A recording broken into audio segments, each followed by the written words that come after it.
Hi, I'm Myra Kornfeld. I'm a cookbook author and cooking instructor, and I have lots of tips and recipes to make your cooking life a whole lot easier.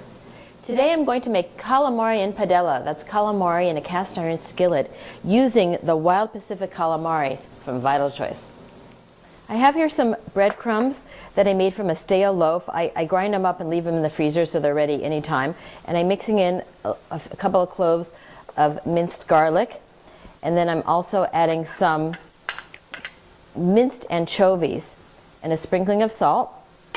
And I'm going to get these together. This is going to be for the topping. And now I just want to drizzle in enough olive oil to moisten the whole thing.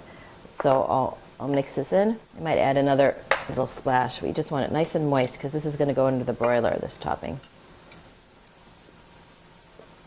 We're ready to go. After you defrost the calamari, it's important to dry it really well. I'm cutting it into these 1/3 of an inch to 1/2 inch rings, and then after it all goes in the bowl, I'm going to even dry it again. My calamari is ready for sautéing. I'm warming up a tablespoon of coconut oil because I'm going to cook the calamari first in a little aroma-free coconut oil just to get it crispy. Okay. While that's warming up, I'm going to finish with the calamari because I really want to do this part last minute. I'm giving the calamari a final pat dry because I'm going to sauté it and I don't want it to be wet. And now I'm going to toss it with a little salt and also a little bit of flour, just a couple of tablespoons, and that's going to really ensure my even cooking when it hits the pan. So as soon as the pan is ready, I'm going to put in the calamari, and you want to do this step at the very last minute. It's going to be ready in about 30 seconds. So it's ready now, and I could start sautéing this calamari. It only takes a minute or two. We want to just turn it a little golden brown.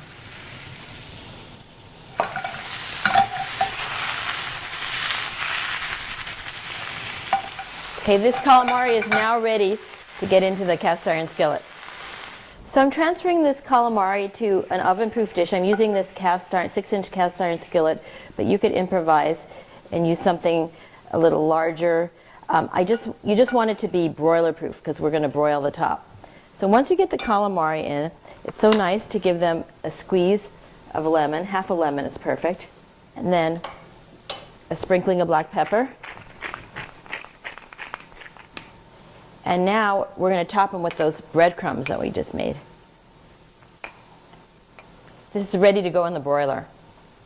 I'm adding this to my preheated broiler for just a few minutes. It's been about 3-4 minutes. You got to really keep an eye on the broiler so that you just get it golden and you don't burn the topping. These calamari are so tender and flavorful. So you just serve them with a little extra squeeze of lemon. Couple of minutes in the pan and then a quick stint under the broiler keeps these little babies succulent and tender.